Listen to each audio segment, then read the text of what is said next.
Biggie Smalls was riding in the front passenger seat of a 1997 GMC Suburban when he was fatally shot in a drive-by shooting in March of 1997. After the shooting, the Suburban was impounded by the LAPD and processed for evidence. But what happened to it next, and especially the fate of the bullet-riddled front passenger door, may surprise you.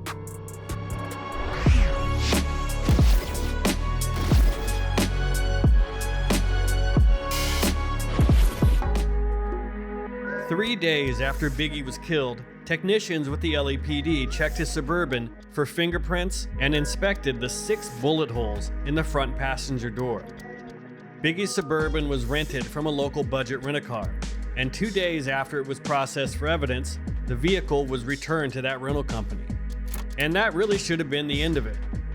But approximately 6 weeks later, detectives with the LAPD's Robbery Homicide Division got a tip from a deputy district attorney that someone was going to auction off Biggie's door.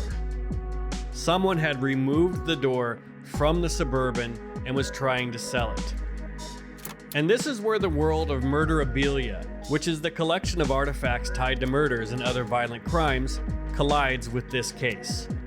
The rest of Biggie's Suburban with the new door was sold to a family in October of 1997, just 7 months after the murder, after being auctioned, and apparently without notifying potential buyers about its dark past.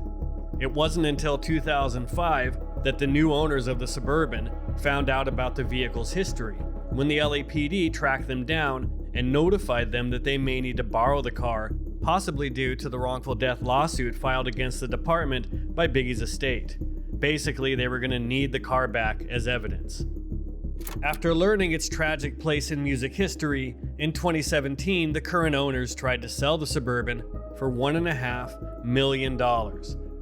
And even though the bullet-riddled door had been replaced, according to media reports, a tear in the front passenger seatbelt was supposedly caused by a bullet. I can't find any stories about the Suburban actually selling, and a year later an auction site had listed it for $750,000, which is half the original asking price from the previous year. And even today, it appears that there's still an auction listing for the Suburban that says price upon request, so it seems like maybe there haven't been any takers. And in 2021, one of the hubcaps from the Suburban that Biggie's crew had slapped Think B.I.G stickers on to promote his upcoming album at the time was listed for sale for $150,000 for one hubcap. That is also still listed on the auction site, so if you have a spare 150 grand on you, this piece of hip-hop history could be yours. And the BMW that Tupac was riding in when he was fatally shot has also been listed for sale for years, with a dealership in Las Vegas currently asking for $1.75 million for the car. And that car was a lease when Tupac was shot, so just like Biggie's Suburban, it was returned to the company that owned it after police were done processing it for evidence. And apparently that company also repaired the bullet damage to the car and then sold it. And it was apparently driven around as just another 7 Series BMW.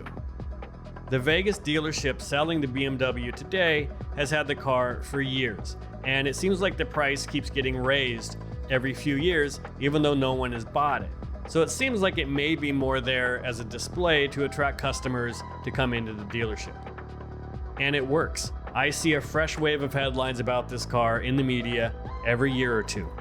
Over the summer, there was a rumor that rapper Drake had purchased this BMW, but that turned out to be untrue. And in my documentary Murder Rap, there's the story about the classic Impala that Suge Knight had customized as a gift for Tupac that Pac didn't live to receive. That car was ultimately sold, and I'm pretty sure I saw a listing for just the trunk lid with the artwork for sale a few years ago for something like $25,000. So what happened to Biggie's bullet-riddled door that was gonna be sold off? Well, back in 1997, within minutes of receiving the tip about the impending sale from the deputy district attorney, detectives located the door at an auto body shop in Van Nuys and determined they could take it without a warrant.